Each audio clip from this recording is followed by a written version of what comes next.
네, 좀 더 자세히 짚어보려고 합니다. 지금 김 기자가 전해드린 이 패턴이 2, 3년 전부터 바뀌기 시작한 장마 패턴이라고 합니다. 네, 자세한 날씨는 김진도 YTN 기상재난 전문 기자와 짚어보겠습니다. 어서 오세요. 안녕하십니까? 네, 안녕하세요. 자, 우선 전국적으로 비가 어느 정도 왔는지 강우 현황부터 좀 정리해 주십시오. 어제부터 오늘까지 온 비의 양을 보면 전반적으로 전국적으로 100mm 정도가 조금씩 넘습니다. 그래픽으로 좀 보시면서 설명을 드리겠습니다. 네. 지금 파란색으로 표시된 부분들이 대부분 50에서 100mm 정도의 비가 내린 지역이고요. 네. 그 중간중간에 보이는 이 부분들, 그러니까 이쪽과 이쪽, 그리고 경북 지역까지 이 지역은 100mm가 넘는 지역이고요. 특히 경북 같은 경우는 중간에 빨간색으로 표현된 지역이 경북 영주 지역입니다. 그렇군요. 계속해서 강수량이 늘고 있는데 네. 지금 330mm나 내렸습니다. 그러니까 이틀 전에 광주 지역에서 284mm의 강우량이 기록됐는데 네. 그게 이틀 만에 다시 경시된 겁니다. 한 지역에 하루 밤사이에 내린 비로서 가장 많은 양의 비가 올여름에 내렸습니다. 네, 지금 짚어주신 것처럼 경북 영주 쪽에는 상당히 많은 비가 내렸는데 피해 상황도 좀 있지요. 그렇습니다. 아무래도 산사태가 가장 위험했습니다. 산사태 같은 경우에는 이미 토양 같은 경우 많은 비를 포함하고 있는 상태거든요. 그래서 굉장히 경사가 급한 지역 같은 경우는 강한 비만 쏟아져도 바로 그 토사가 흘러내릴 수밖에 없는 그런 위험한 상황인데 네. 지금 전체적인 그 산사태 위험 상황을 보면 이렇게 돼 있습니다. 보시면 지금 경북 영주 부근에 산사태 경보가 내려져 있고요. 네. 그 주변 지역으로 150에서 200mm 정도의 많은 비가 내렸습니다. 그래서 이 지역엔 지금 산사태 주의보가 내려져 있는 파란색으로 표시된 부분이 산사태 주의보 지역, 그리고 이 빨간 지역은 산사태 경보 지역입니다. 그리고 남부 지역, 제주도까지는 강원 지역까지 포함해서 산사태 위기 경보가 주의 단계고요. 그 밖에 서울을 포함한 충청도 지역은 산사태 위기 경보가 주의에서 지금 비가 그친 상태이기 때문에 관심으로 한 단계가 약화돼 있는 그런 상황입니다. 네. 과거에는 상상하기 어려웠던 양의 비가 한꺼번에 쏟아지니까 산사태도 점점 늘어나고 올해도 이제 현실화가 되고 있는데 산사태를 좀 대비하는 뭐 전조라든가 어떻게 좀 해야 되는지 그거 좀 설명해 주십시오. 산사태라는 건 아까 말씀드렸듯이 산이 포함할 수 있는 물을 포함하고 있는 건데 포함할 수 있는 물의 양이 한계를 넘어서는 겁니다. 그렇게 되면 물과 함께 토사, 안반이 한꺼번에 흘러내리는 현상이거든요. 그런데 꼭 전조 현상을 동반을 합니다. 가장 큰 전조 현상은 무엇이냐면 갑자기 경사면에서 물이 솟아오를 경우 그건 지하수가 이미 포화 상태고 넘친다는 거거든요. 그러니까 곧 산사태가 날 수 있다라는 신호가 됩니다. 두 번째는 반대로 잘 나오던 우물물이 갑자기 끊겨버리는 경우입니다. 그 경우는 산 위에 어느 지역에서 지하수가 끊겼다는 소식이고요. 그거는 바로 안반이 흘러내릴 수 있다는 그런 증거이기 때문에 산사태가 임박했다라는 두 번째 전조 증상이 됩니다. 그렇군요. 세 번째는 바람이 불지 않는데 굉장히 나무들이 흔들리거나 우르릉하는 번개 소리가 난다라고 했을 때는 바로 그게 산사태가 현재 일어나고 있다라는 이야기입니다. 그렇기 때문에 그런 전조 증상, 세 가지 전조 증상을 본다면 바로 대피를 해야 되고 대피를 하는 와중에는 주변에 신속하게 전파를 해서 같이 대피할 수 있는 그런 식의 행동을 해야 됩니다. 네. 지금 주의보랑 경보 내린 지역들이요. 또 다시 비가 굵게 짧게 내리면 위험하잖아요. 그때까지 좀 대비할 수 있는 방법이 있습니까? 다행스럽게 앞으로 한 사흘 정도는 비가 좀 주춤합니다. 지금 산사태 위기경보 주의 단계인 지역은 조금 더 봐야 됩니다만 비가 더 내리는 게 아니라 그쳐가는 단계고요. 중부지방 같은 경우 비가 모두 그쳤고 앞으로 한 사흘 정도는 비 예보가 없습니다. 있다고 하더라도 소나기 예보고 또 내린다고 하더라도 엄청난 양이 내릴 상황은 아니거든요. 이때가 기회입니다. 그러니까 산사태가 위험한 지역 같은 경우는 보강을 해야 되고요. 축대도 같은 경우도 보강을 좀 해야 되고 또 주변에 토양들이 머금고 있던 물들이 조금씩 빠져나가기 때문에 한 번 더 비를 견딜 수 있는 그런 정도의 상황으로 바뀌게 됩니다. 하지만 위험한 지역 같은 경우 아까 말씀드렸듯이 보강 작업을 서둘러야 합니다. 네. 아까 영주의 피해를 본 가정의 경우는 갑자기 밤에 막 쏟아지니까 그런 전조 현상도 느끼지 못한 잠자다가 이제 당한 일이 점점 대비하기는 사실 어려워지는 것인데 이런 패턴이 이제 2, 3년 전부터 바뀌기 시작했다 이제 설명드렸는데 이 부분을 좀 더 자세히 좀 설명해 주십시오. 구름 영상을 보면서 좀 설명을 드리는 게 좋을 것 같습니다. 지금 이게 위성 영상을 지금 보고 계시는데요. 위성 영상을 보시면 기본적으로 지금 이 아래쪽에 보이는 그러니까 이게 장마전선입니다. 중국에서부터 우리나라 남부 그리고 일본까지 길게 형성이 돼 있죠. 이게 이 상태에서 머물러 있는 게 아니라 어제 같은 경우는 여기에 있었다라는 거죠. 서울 지역. 그러니까 중부지방에 머무르고 있었던 장마전선이 하루 만에 여기까지 내려온 겁니다. 네. 근데 내려오면서 야간에 걸리게 되면 이게 특이한 현상이 있습니다. 이전부터도 나타나는 현상이긴 합니다만 정체전선상에서 찬 공기와 뜨거운 공기가 만나면 굉장히 강한 비구름들이 발달을 합니다. 예. 그게 기본적인 현상이었고 그래서 야행성 장마라는 이름이 붙었습니다. 그리고 보시면 아시다시피 굉장히 강한 비가 내리는 지역이 올해 장마가 월요일 정도부터 시작이 됐거든요. 보시죠. 네네. 제주도부터 시작을 해서 광주에 비가 내렸었고요. 어제 낮 동안에는 춘천 지역에 굉장히 강한 비가 내렸고 이제 어제 밤사이에는 영주 지역에 내렸습니다. 네. 이렇게 순차적으로 지역을 옮겨 다니면서 폭우가 쏟아지는 게 게릴라 폭우라는 형태로 이야기를 할 수가 있습니다. 네. 그런데 보통 이렇게 지역을 옮겨 다니고 또 야간에 강해지더라도 보통 넓은 면에서 굉장히 비가 많이 내렸습니다. 그러니까 띠 형태로 해서 전라남북도에서 경상북도까지 동시에 이렇게 많은 비가 내렸는데 올해는 특징적으로 어느 지역에 한 군데 굉장히 강한 비가 내린다는 겁니다. 네. 그게 광주 지역에 284mm의 비가 내린 것이었고요. 또 어제 밤 사이에 영주 지역에 330mm의 비가 내린 겁니다. 네. 그러니까 결론적으로 올여름 장마는 야행성과 게릴라 장마라는 기존에 나타났었던 2, 3년 전에 나타났었던 그런 특징을 보이는 거 외에 어느 지역이라고 하더라도 굉장히 독특한 일정한 지역, 굉장히 좁은 지역 내에서 강한 비를 쏟아붓는 네. 정말 누가 예측하기가 정말 어려운 도깨비 같은 장마 형태 세 가지 특성을 동시에 보인다.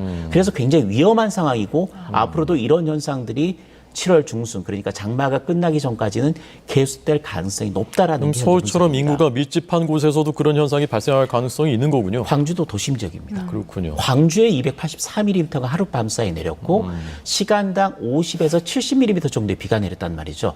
50에서 70mm의 비라면 서울에 50에서 70mm의 비가 내려도 똑같이 피해가 납니다. 네. 그리고 그게 2-3시간 정도 지속이 되면서 100mm가 넘는 순간 도심적 침수 현상도 서울에서도 똑같이 나타날 수가 있습니다. 네. 그러니까 어느 지역이 걸린지를 예측하기가 어렵지만 어느 지역에 많은 비가 내릴 것이라는 정도는 예측이 가능하거든요. 예. 그럴 경우 그 범위 내에 있는 지역에서는 모두 이 상황들을 굉장히 예의주시하고 굉장히 경계를 해야 된다는 게 이번 여름 장마의 특징입니다. 네. 어디 가릴 것 없이 일단 다 대비를 해야 된다는 말씀이시죠. 그게 슈퍼컴퓨터가 정확하게 여기입니다라고 짚어주면 굉장히 좋을 텐데 이틀 전에 광주에 굉장히 283mm의 비가 내렸을 때 네네. 야간에 장마전선이 형성되는 게 보이긴 했지만 슈퍼컴퓨터 두 가지 모델 모두 굉장히 많은 비를 예측하지 못했습니다.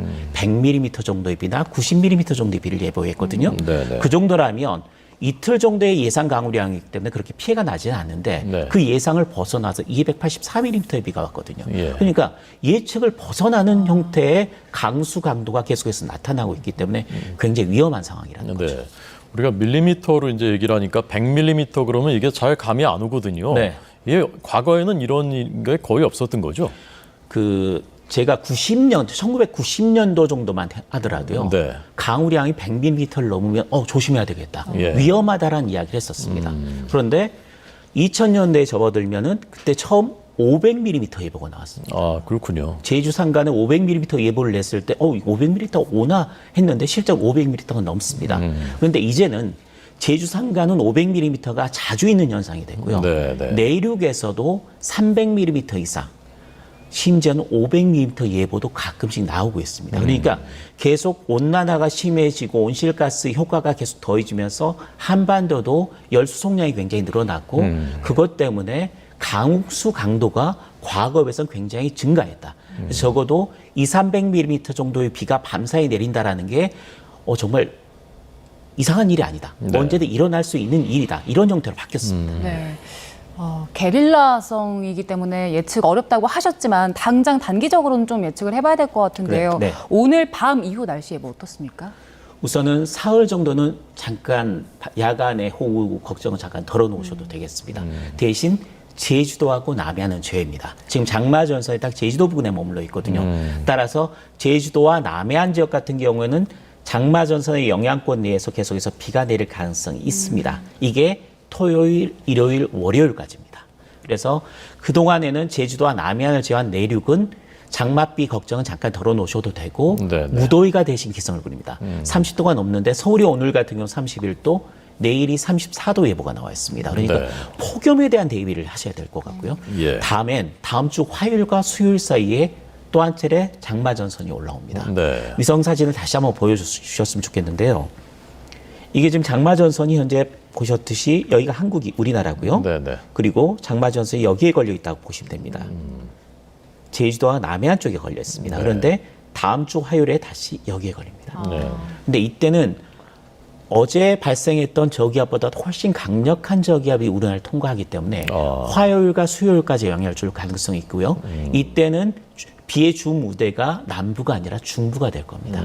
따라서 이때 비에 대해서는 상당히 주의 깊게 보셔야 됩니다. 사흘 정도는 괜찮고 다음 주 화요일, 수요일에 다시 장마입니다. 양도 더 많이 내립니까? 아직까지 양은 정확하게 예보를 할 수는 없습니다만은 슈퍼컴퓨터 모델 모두 굉장히 강한 비가 내릴 가능성이 높다라는 식으로 모사를 하고 있습니다. 그러니까 화요일, 수요일 중부지방에 내리는 비의 강도는 적어도 시간당 30에서 60mm 정도의 강수 강도를 예상을 할 수가 있습니다. 예. 그때도 밤에 또 이렇게 막 쏟아질 가능성도 있는 거고요. 화요일부터 화요일 밤부터 수요일 오전 사이가 피크가 될 가능성이 상당히 높습니다. 네. 그때는 중부지방입니다. 예. 그러면 장마는 언제 끝나는 것이고 장마가 끝나면 일단은 이 집중호우 걱정은 좀 덜해도 되는 겁니까? 장마 기간은 보통 한 달입니다. 그런데 올해 장마가 6월 26일 제주도부터 시작됐고요. 네. 예년보다는 6일 정도가 늦었습니다. 그렇기 때문에 장마가 언제 끝나냐? 7월 중순 정도까지가 장마의 피크 기간이라고 보시면 됩니다. 네. 그 위에는 북태평양 고기압이 확장하면서 우리나라의 무더위가 본격적으로 시작이 되는 건데 2000년대 이후부터 특징이 장마 초기에 강한 비가 많이 내렸고요. 두 번째는 장마 이후에도 집중호우가 쏟아졌습니다. 예, 예. 무더위와 함께 집중호우도 예상을 할 수밖에 없는 상황으로 바뀌었다라는 이야기입니다. 장마 때와 비슷한 형태가 아니라 장마 때보다 조금 더 강한 강도의 강수가 장마 이후에 나타나는 것이 현상이고요. 또 장마 이후에는 태풍도 걱정을 해야 됩니다. 예. 그래서 두 가지 요인, 장마 이후에 국지성 호우와 태풍 두 가지 요인들을 굉장히 주의 깊게 봐야 합니다. 오늘 걱정되는 소식을 많이 전해주시네요.